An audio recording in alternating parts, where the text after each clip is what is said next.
फिर मांगोगे? ब्रह्मा जी ने कहा मैं प्रसन्न हूं, जो भी मांगेगा मैं रोने के अलावा जो दूंगा दूंगा। हिरण्यकश्यप ने कहा तो सुन ले ब्रह्मन, न दिवा न रात्रो न भूमो न अंबरे। देखो मरना तो है ही, अमर तो आप कर नहीं सकते, पर अगर मर कर नहीं सकते, वरदान दो ऐसा कि ना दिन में मरूं ना रात में मरूं, ना धरती पर ना आकाश में, ना 12 महीने में, और ना तेरी सृष्टि में पैदा किए हुए किसी प्राणी के हाथ से हमारी मौत हो, ना मनुष्य के हाथ से मरे, ना जानवर के हाथ से कोई हमें ना मार सके।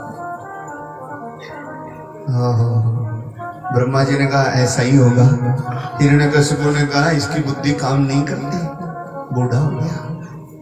अब जब दिन में नहीं मरेंगे, रात में नहीं मरेंगे, 12 महीने में नहीं मरेंगे, अस्त्र से शस्त्र से नहीं, सृष्टि यही बनाता कि सृष्टि में पैदा किए हुए किसी प्राणी के हाथ से हमारी मौत नहीं होगी, और फिर कह रहा है ऐसे ही मरोगे, इसका मतलब हम कभी भी नहीं मरेंगे, अब हम अमर हो गए और अहंकारी हो गए, लगा दुराचार करने।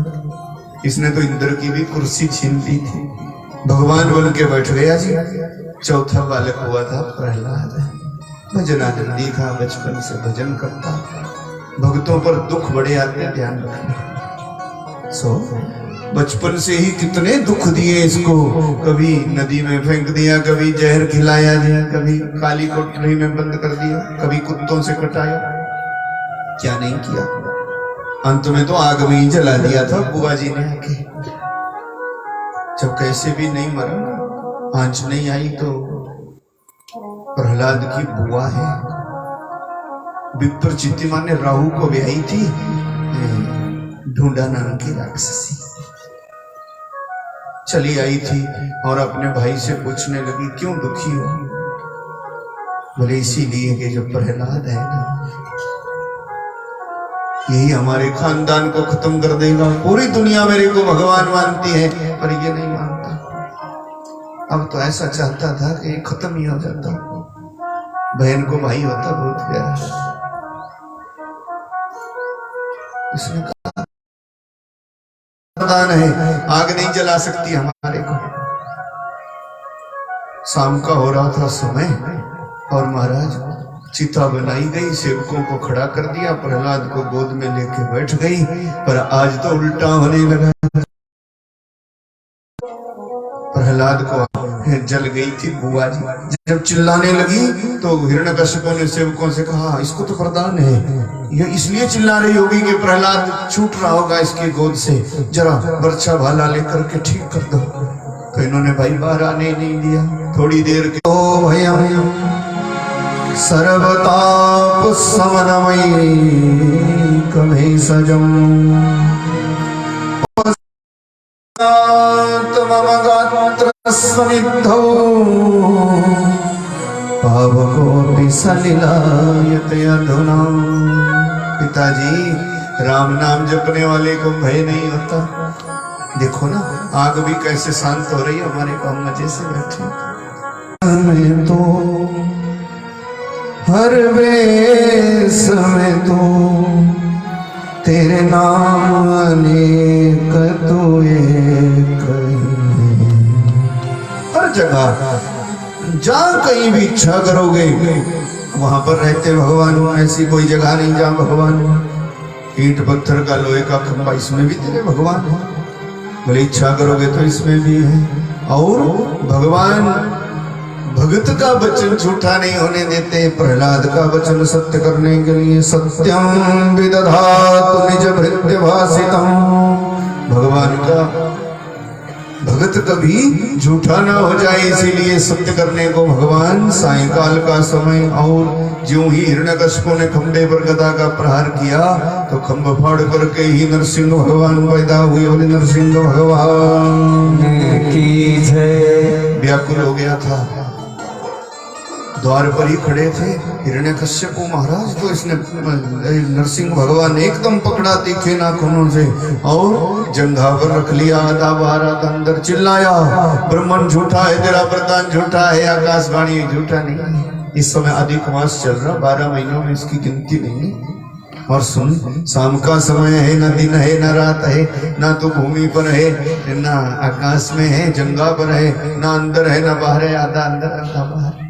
और तेरे को मारने वाला सृष्टि में पैदा हुआ जीव नहीं है, क्योंकि ब्रह्मा जी की सृष्टि बीज से होती है।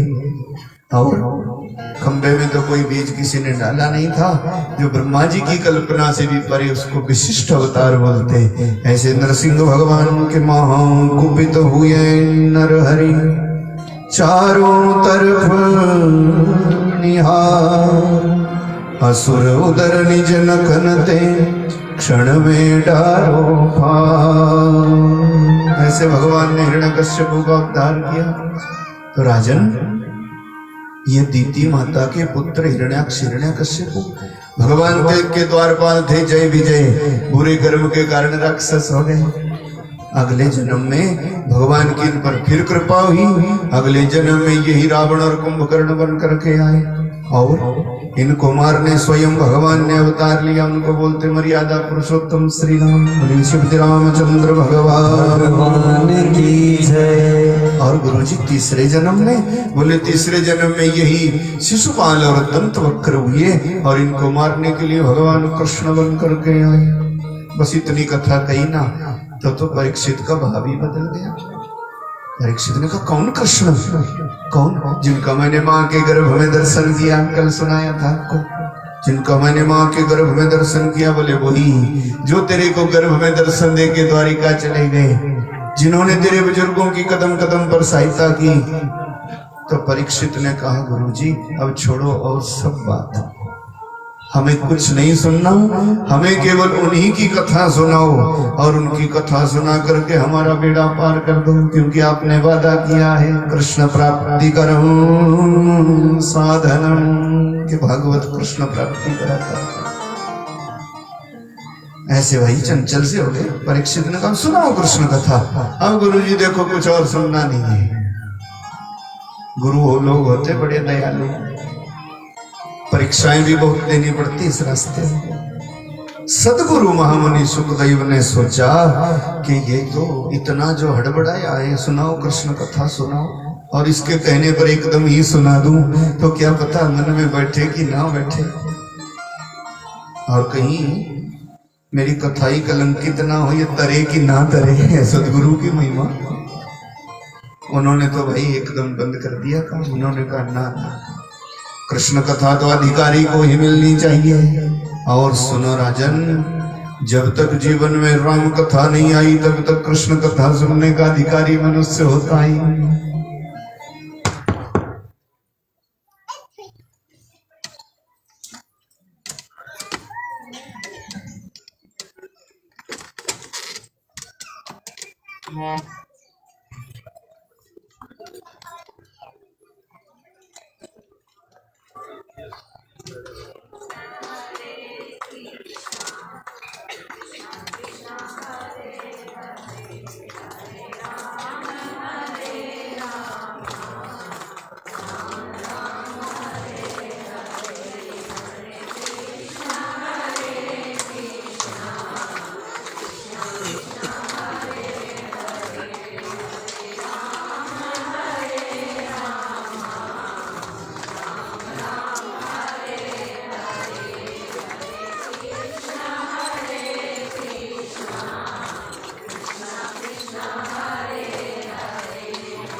की जय।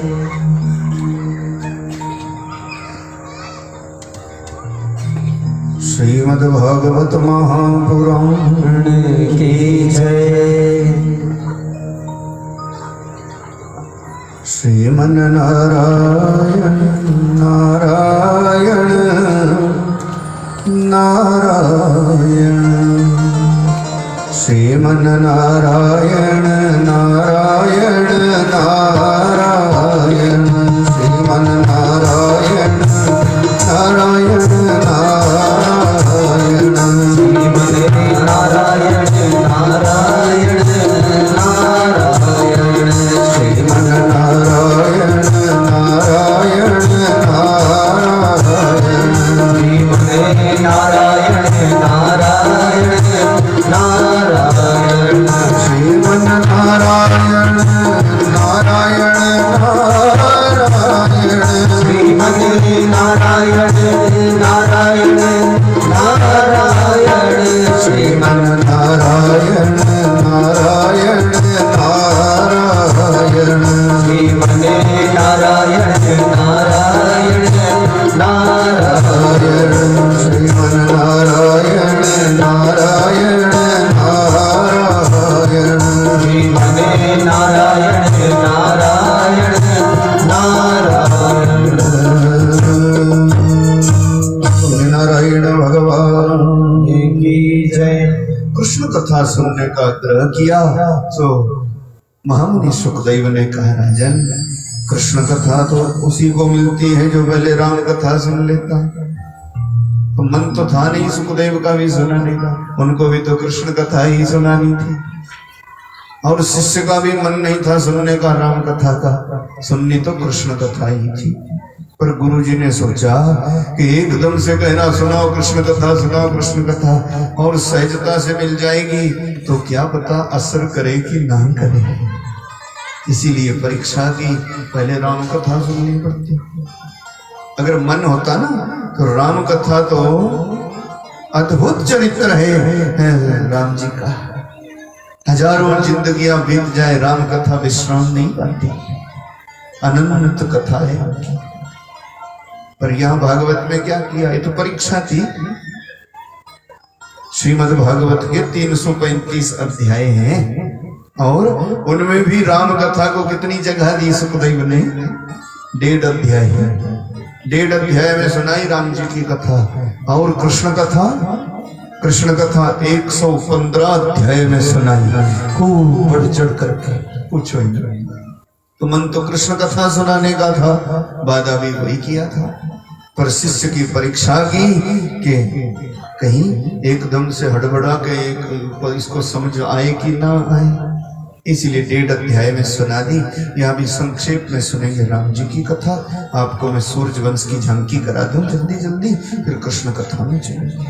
और राम कथा सुननी हो तो प्रेम से बोलो हनुमंत लाल जी महाराज की जय। और फिर ऐसे तो सुन, सूर्य वंश बड़ा भारी विस्तृत है।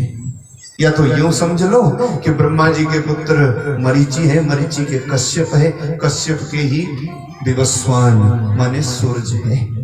इनसे चला ये वंश, इसलिए इसको सूरज वंश बोलते हैं।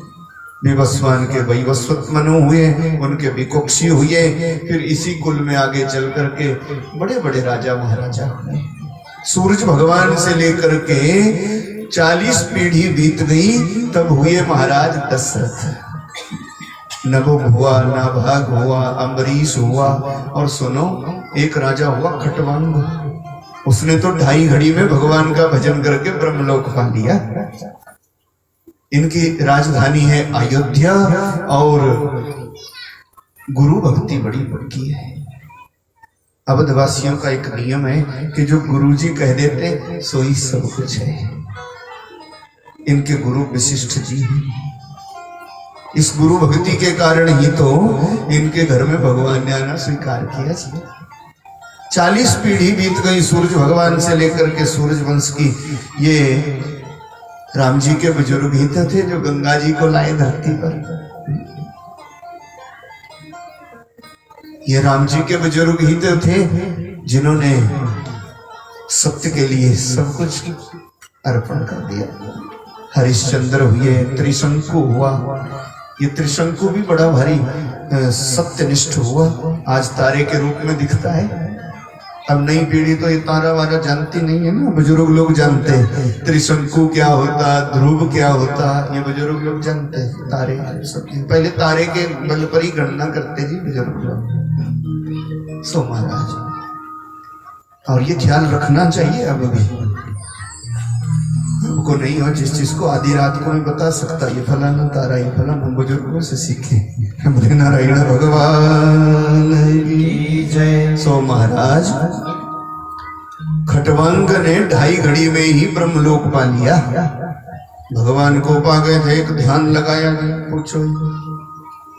खटवांगाद दीर्घबाहु शिरघुस्तस्मात् प्रथुस्रव ततो महाराज अजो तस्मात् दशरथो भवत।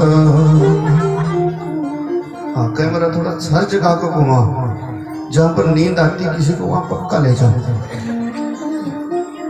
और जहां भी हलचल होती ना वहां कैमरा चले जाए तो सब माताएं चुपचाप बैठ सकती। ये भी ठीक साधन है, हमारी सहायता करो ना। बोले वृंदावन बिहारी लाल की जय। खटवांग के दीर्घबाहु हुए, फिर रघु हुआ, फिर महाराज अज हुए, और तस्मात् दशरथो भवत, आज के पुत्र ही दशरथ हुए, और दशरथ के घर में ही भगवान पधारे थे। वो तो सब जानते था। भगवान के द्वारपाल जय विजय रावण कुंभकर्ण हुए उनका उद्धार करने को।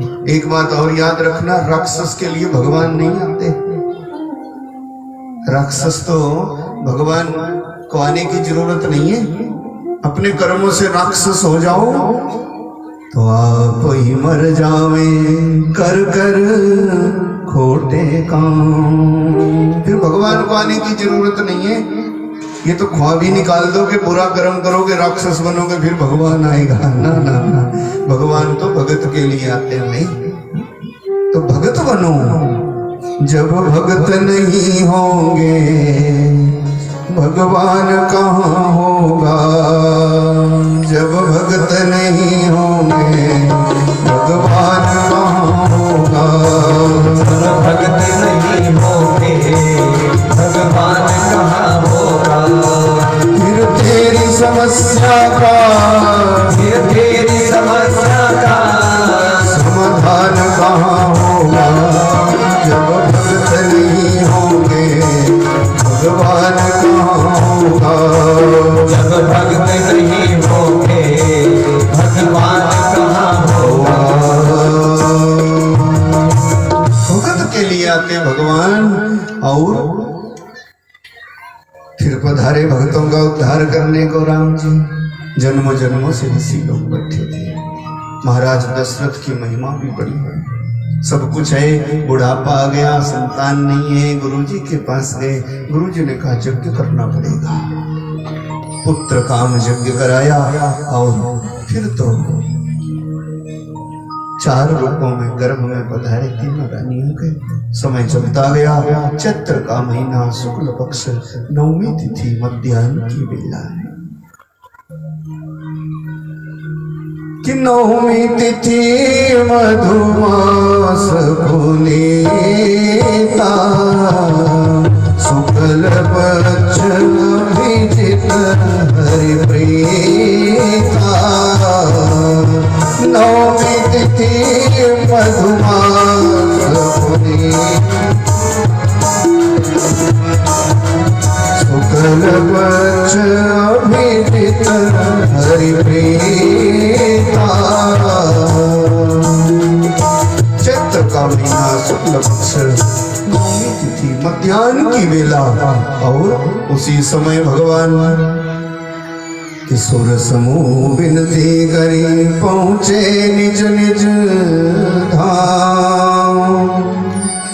कि जगन निवास प्रभु प्रकटे अखिल लोक विश्राम। श्री रामचंद्र भगवान की जय।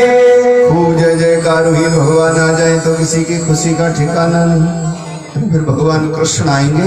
अभी राम जी पधारे ना, बज बज रे अवध बधाई।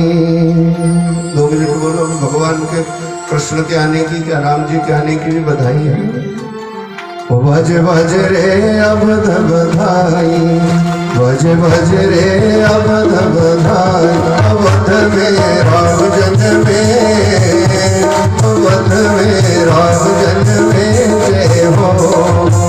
बज बज रे अवध बधाई, बज बज रे अवध बधाई। अवध में राम जन्मे, अवध में राम जन्मे जय हो।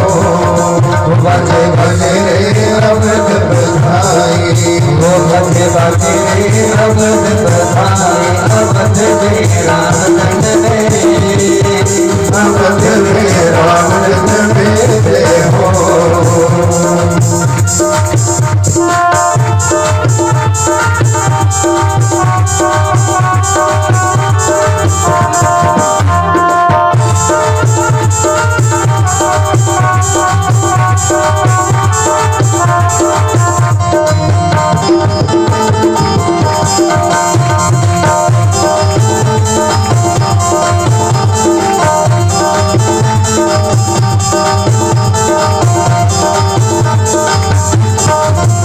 राजा दशरथ है मगन इतने, राजा दशरथ है मगन इतने, राजा दशरथ है मगन इतने, राजा दशरथ है मगन इतने। मगन है ये तीनों मैया, मगन है ये तीनों मैया जय हो। बज बज रे अवध बधैया, बज बज रे अवध बधैया। अवध में राम जन्मे, अवध में राम जन्मे जय हो। किसी की खुशी का ठिकाना नहीं रहा, देवी देवता प्रसन्न हो गए भाई सबसे भगवान बधारे। और भगवान की लीला को संक्षेप में सुनाया, कुछ खूब बधाइयाँ गाई गई। भगवान कृष्ण आए तो माखन मिश्री लुटाया गया। और जब राम जी आए तो क्या बनता गया, क्या बनता। जब भगवान कृष्ण आए तो माखन मिश्री की नदियां बह गई। और जब राम जी पधारे तो क्या, लड्डू बांटे आज खुशी में, लड्डू बांटे आज खुशी में, लड्डू बांटे आज खुशी में, लड्डू बांटे आज खुशी में। राम लखन की मैया, हो राम लखन की मैया जय हो। बज बज रे अवध बधैया, बज बज रे अवध बधैया। अवध में राम जन्मे, अवध में राम जन्मे जय हो। धन्य हो गई सारी अयोध्या, धन्य हो गई सारी अयोध्या, धन्य हो गई सारी अयोध्या, धन्य हो गई सारी अयोध्या। आए चारों भैया, आए हैं चारों भैया जय हो। बज बज रे अवध बधैया, बज बज रे अवध बधैया। अवध में राम जन्मे, अवध में राम जन्मे जय हो। बज बज रे अवध बधैया, बज बज रे अवध बधैया। अवध में राम जन्मे, अवध में राम जन्मे जय हो। श्री रामचंद्र भगवान की जय। उसी समय कौशल्या के एक पुत्र और कैकेयी की कोख से एक बालक, सुमित्रा के 2 भाई, सब जानता था।